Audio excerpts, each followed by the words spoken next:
세력의 역할을 높게 평가합니다. 동시에 박정희를 민주주의 파괴자라고 보는 데는 저는 아주 동의하지 않습니다. 어떻게 보면 한국 민주주의의 진정한 건설자는 이승만, 박정희다 라고 저는 이야기를 합니다. 이승만은 자유민주주의, 그때 딱 사회주의로 가게 돼 있었어요, 한국은. 또 그때 여론조사를 하면 사회주의를 원하는 사람들이 많았어요. 또 세계 유라시아 대륙 전체의 지정학적 조건상 남한이 민주주의를 지킨다는 게 거의 불가능할 것 같습니다. 그러나 기적적으로 6.25가 없었으면 아마 우리 공산화됐을 거예요.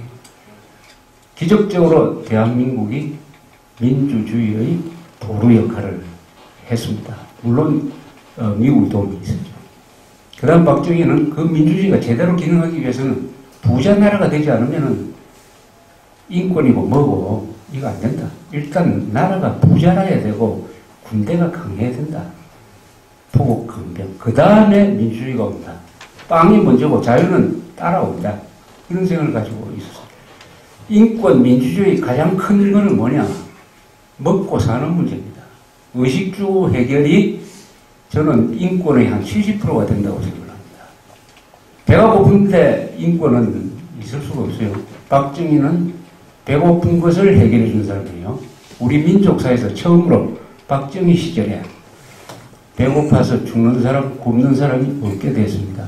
그 부분만큼 인권이 신장이 되고 그 부분만큼 민주주의가 발전한 거죠. 그리고 중산층이 생겼습니다. 이 중산층이 들고 일어나서 학생들과 함께 박정희를 타도한 건 아니지만 11.6 사건의 단초를 만든 것이죠.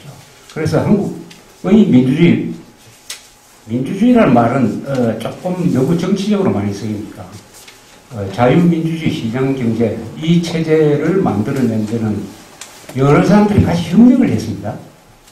박정희, 이승만이 독식하는 해서는 안 되죠. 여러 사람들이 많은 국민들이 협력을 했습니다. 그러나 가장 큰 역할을 한 사람이 이승만, 박정희다. 저는 그렇게 보는 쪽이죠. 다만 여기에서 배제해야 될 사람이 있어요. 민주주의는 국가를 인정하고 하는 것입니다. 그러니까 민주주의 운동을 하면서 사실은 공산주의 운동을 한 사람이 상당히 있습니다. 공산주의 운동. 민주주의는 두 개의 민주주의가 있어요. 한국은. 한국의 민주주의와 북한의 조선민주주의공화국 할 때 그 민주주의가 있습니다.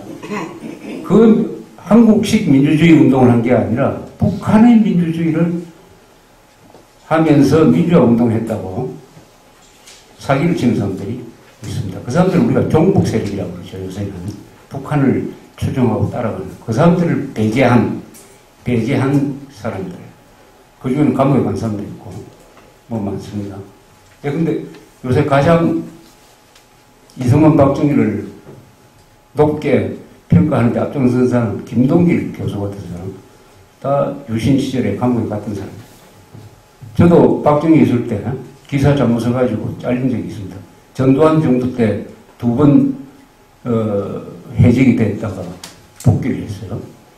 그런데 요새 저는 그랬을 때 박정희, 전두환, 노태우를 아주 높게 평가하는 글을 쓰고 그때 기자 생활할 때 저는 뭐 지금도 기자입니다. 일선 기자 생활할 때 친했던 김영삼, 김대중을 요새는 상당히 비판적으로 쓰는 이렇게 한국 역사는 참 이렇게 변화가 많아요. 변화가 많습니다.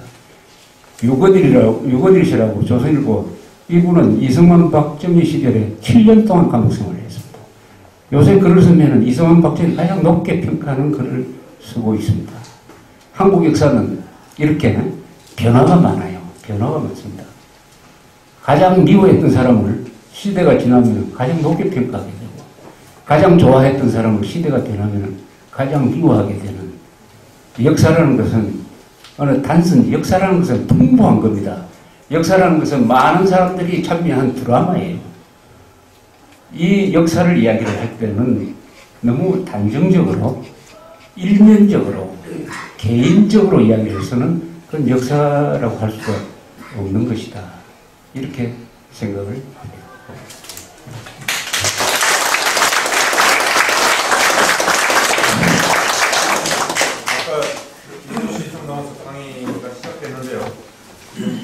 시간 가진 것 같습니다. 오늘 저희들한테 좋은 말씀을 주신 고 갑태 선생님한테 다시 한번 뜨거운